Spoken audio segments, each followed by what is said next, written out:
Sa kabanatang ito, magaganap ang isang napakahalagang pagpupulong sa pagitan ng 5 major organizations, ang grupong Mother Goose, at ang ating bida na si Jack. Ang pagtitipon ay puno ng tensyon at misteryo, dahil ang mga pinakamalalakas at pinakamakapangyarihang grupo sa Underworld ay magkakaharap sa iisang lugar.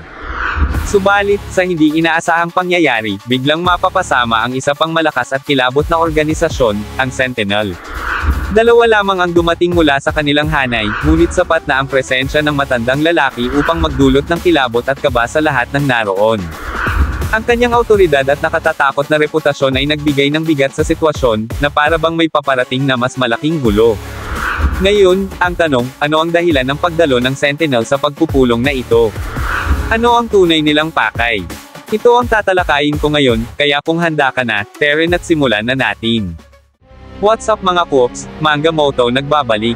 Record of Ragnarok, Jack the Ripper Case Files Kabanata 40. Ang pagpupulong para sa malalaking organisasyon. Sa pagsisimula ng kabanata, isang detalyadong mapa ng London ang ipinakita, na nagsilbing gabay sa kasalukuyang sitwasyon ng labanan. Dito, ipinaliwanag ni Faye, isang miyembro ng Mother Goose, na matagumpay na naitayo ng Royal Blues ang isang matibay na depensa laban sa mga sumalakay sa kanila sa ilalim ng lupa ng London. Ang tinutukoy dito ni Faye, mga Koops, ay ang madugong sagupaan sa pagitan ng Royal Blues at ni Hammer, isa sa mga leader ng 5 major organizations, kasama ang kanyang mga tauhan. Sinubukan nilang lumusab mula sa underground ng London patungo sa base ng Royal Blues. Gayunpaman, bigo si Hammer na makamit ang tagumpay sa kanilang pagsalakay.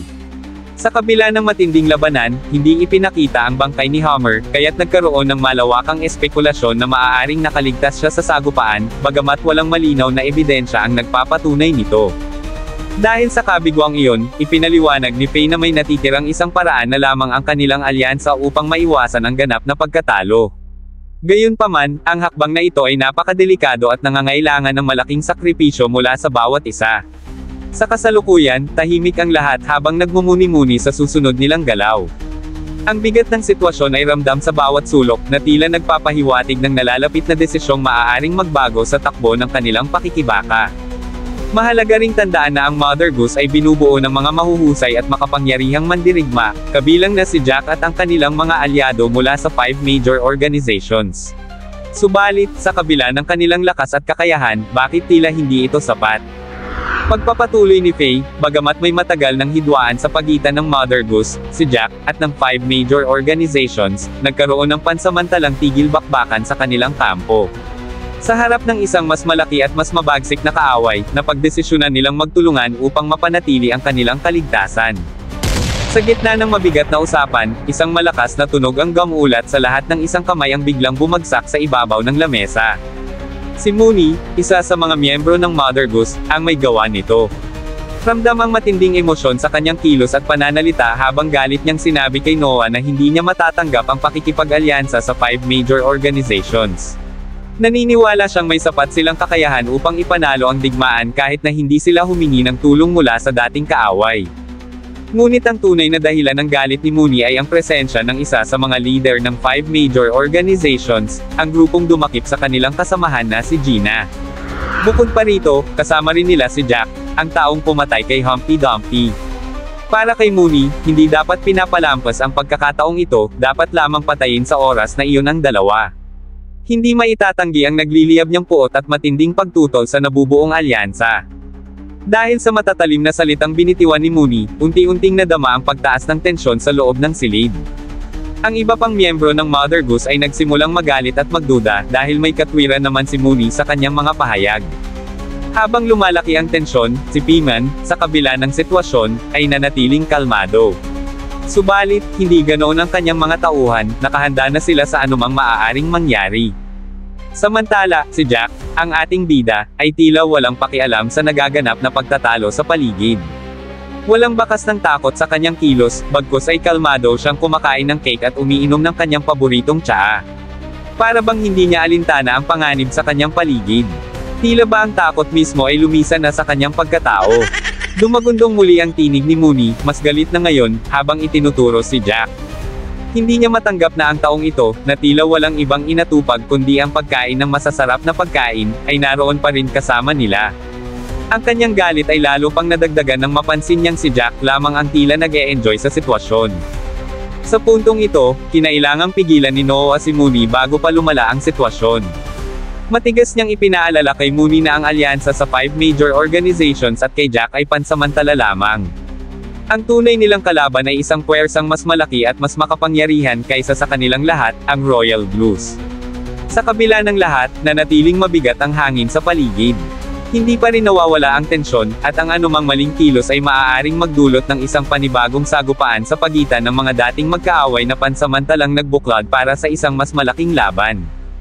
Ipinapaalala ni Noah kay Mooney na kung ipagpapatuloy nila ang laban sa 5 major organizations tulad ng nais niya, lalo pat isasama ang Royal Blues, ay siguradong magiging delikado ang buhay nilang lahat sa Mother Goose. Ang posibilidad ng pagkawasak ng kanilang grupo ay malinaw na sumagi sa isip ni Noah.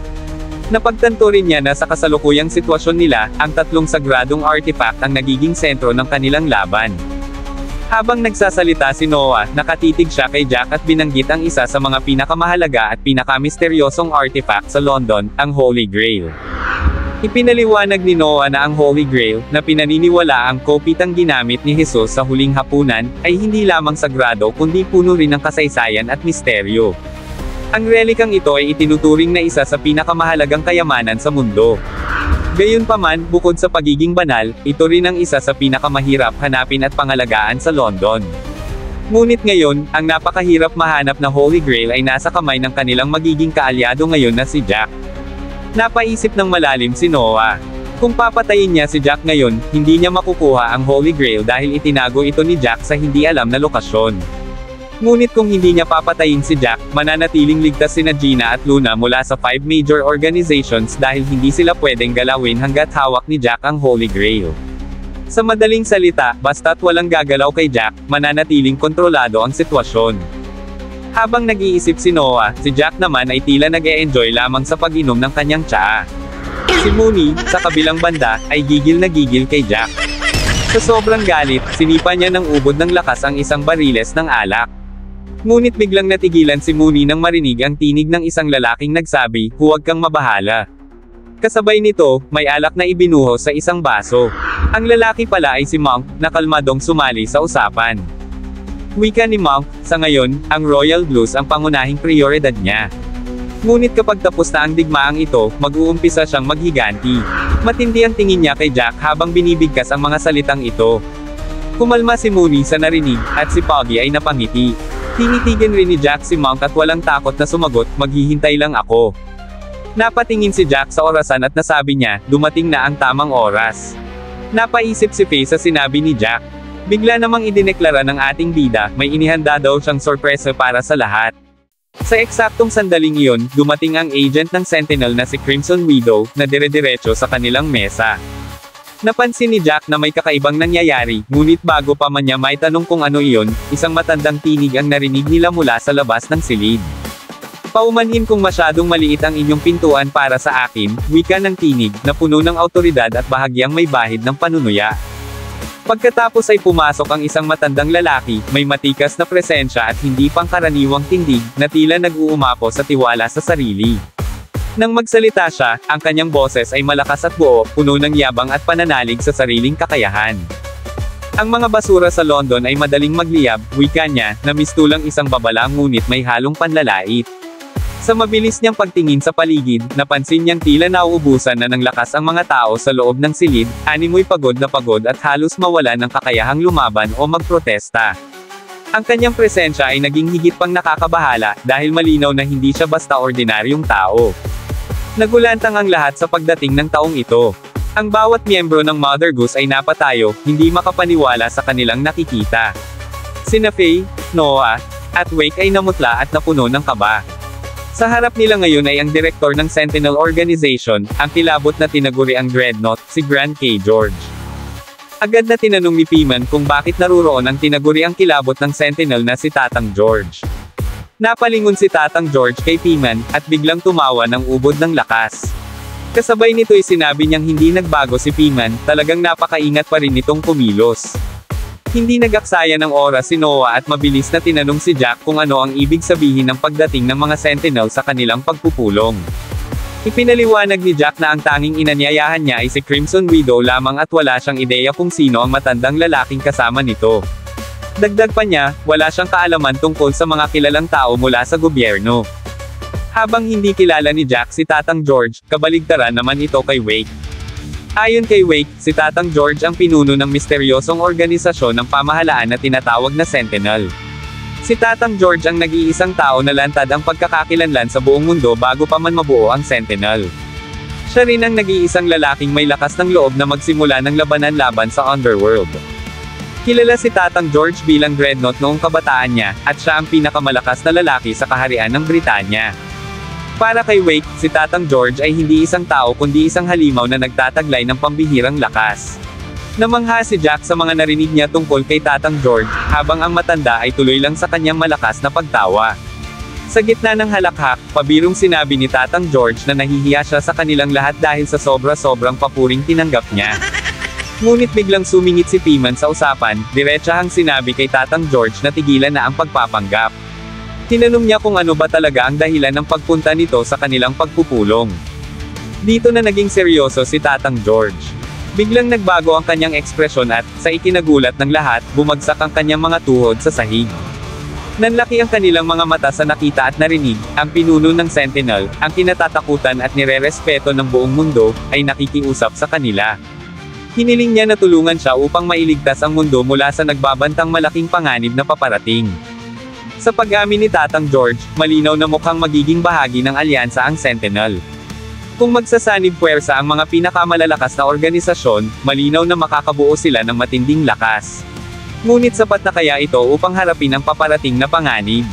O baka naman, kahit na pinagsama-sama na ang kanilang mga puwersa, ay hindi pa rin ito magiging sapat? Ano sa tingin ninyo? Comment mo dyan at pag-usapan natin. At dito na nagtapos, alam kong bitin ka sa kwentuhan natin, kaya sorry na agad. Shoutout po muna kina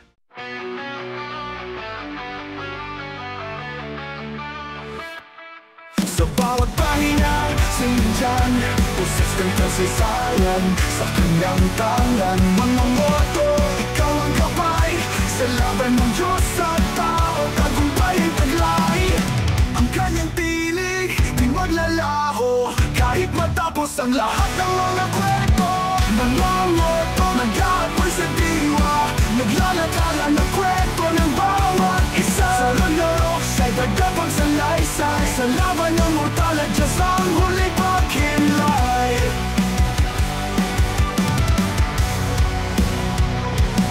Sa bawat pahinga, siya'y nandyan, puses ng kasaysayan, sa kanyang tangan. Mga moto, ikaw ang gabay, sa laban ng Diyos at tao, tagumpay ay taglay. Ang kanyang tinig, di maglalaho, kahit matapos ang lahat ng mga kwento. Mga moto, nag-aapos sa diwa, naglalathala ng kwento ng bawat isa. Sa Ragnarok, siya'y tagapagsalaysay, sa laban ng mortal at Diyos ang huling pagkilay.